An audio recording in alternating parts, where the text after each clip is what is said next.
Welcome back to World Insight. Now, for our second story today, we're going to head over to Pakistan, where huge protests this week forced the restoration of the dismissed Chief Justice. But the deal between President Asif Ali Zardari and opposition leader Nawaz Sharif does not necessarily herald a solution to the instability in this nuclear-armed nation. The question now is, how will these two politicians resolve their long-time rivalry? A triumph in a long legal battle. Iftikhar Muhammad Chowdhury, known for his independence and willingness to challenge authority, would be reinstated as Chief Justice. What has happened is good for the country. Now it is time for Iftikhar Muhammad Chowdhury to give justice to the people. In Pakistan, the Chief Justice is considered a symbol of democracy and the rule of law. The Chief of Army Staff, President General Pervez Musharraf, has in 2007, then President Pervez Musharraf fired Chowdhury and other hostile judges after Chowdhury took up cases challenging the president's rule. Zardari, Musharraf's successor, pledged to reinstate Chowdhury within 30 days of taking office, but reneged.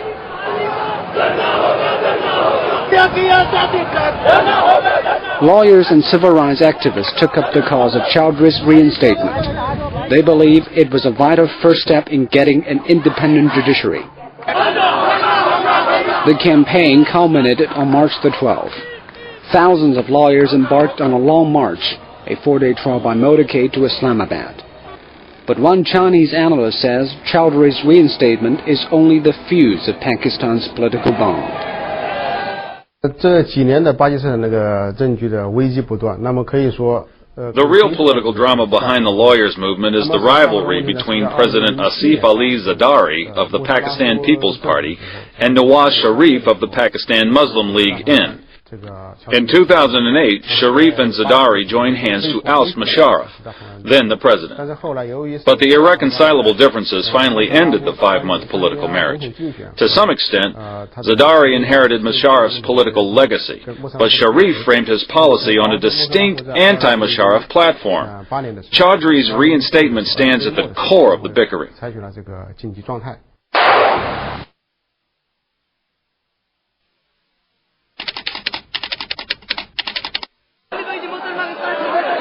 Asif Ali Zardari was thrust into the center of politics when he took control of the PPP after his wife Benazir Bhutto was killed in 2007. Zardari is still remembered by many as Mr. 10% for allegedly demanding commissions on government contracts. But he's denied any wrongdoing, and an amnesty issued by Musharraf cleared him of all charges. Justice Chowdhury has threatened to revoke that amnesty, and that's why Zardari is believed to oppose his reinstatement.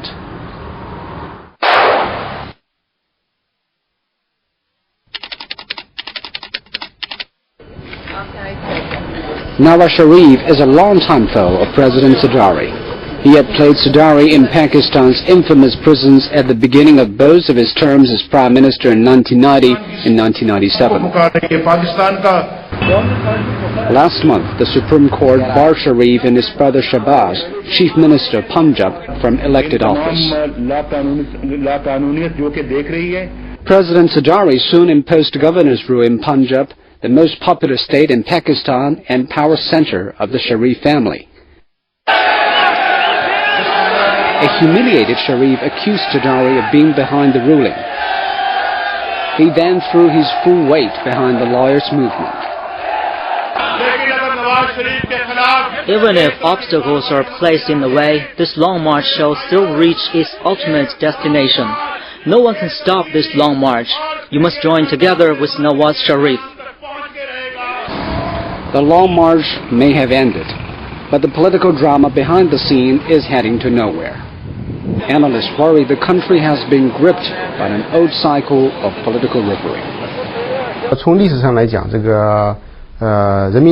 Politics in Pakistan is primarily a family business among the major parties. In the 1990s, two figures dominated Pakistani politics, Benazir Bhutto and Nawaz Sharif. Each of them would be prime minister for a few years while the other worked to undermine the incumbent. I'm afraid that we are back into that cycle again, where you're dealing with parties more accustomed to putting their own agendas before the rule of law.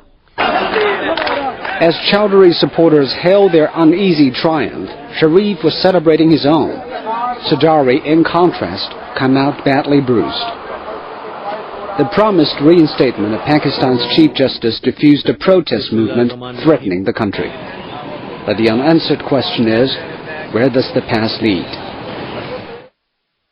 Well, from friends to foes, Pakistan's two big mainstream parties are at each other's throats once again.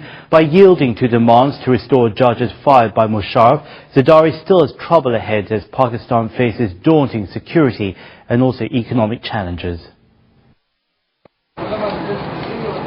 This year, in just over 2 months, Pakistan has faced more traumas than most countries face in a generation. On Monday, a bomb exploded near a bus stop in the city of Rawalpindi, killing 7 people. Earlier this month, a dozen men attacked the visiting Sri Lanka cricket team ahead of a match in Lahore, wounding 7 players. 6 policemen died in the attack. And militant attacks have continued, especially in the northwestern frontier province, which borders Afghanistan. This refugee camp in Katagari is home to over 10,000 displaced people, most of them children. They have no hope of returning home in the near future. How can we go back? There were gunships, planes, hundreds of types of calamities all over the places. Increasing insurgency in Pakistan will also be a blow to U.S. policy. Washington has called the country a key ally in its war on terror. The Muslim state has deployed 100,000 soldiers in its northwestern frontier to help fighting terrorism. Despite this, the challenge for the Obama administration is to convince Pakistan that the insurgency is more important than internal politics. The violence and political uncertainty on top of weak economic indicators have sent the country's financial market plunging. Stocks fell 5.12% as investors sowed on fear that the country was heading into a fresh phase of instability. I believe that it has shown that the confidence of the investor is so low that one bad news about the government or a small political crisis can create such a havoc for the market. Critics say the civilian government has been unable to formulate convincing economic policies to tackle these crises. For Pakistanis wanting a better future, the only hope is the politicians can stop squabbling and think of the people. The issue is not where Zardari sits or where Nawaz Sharif does. The issue is just one. Where will the people eat from? Where will they earn their living from? Questions about the future in Pakistan may bring despair to its people. But Pakistani officials point there is hope. In an interview this week, Prime Minister Yusuf Raza Gilani vowed to shift powers to Parliament. We are committed to changing the system. My main endeavor is to end the politics of confrontation. Pakistan has avoided pitfalls, but path ahead is unclear. Peace and stability may only lie in a balance of power between the political parties.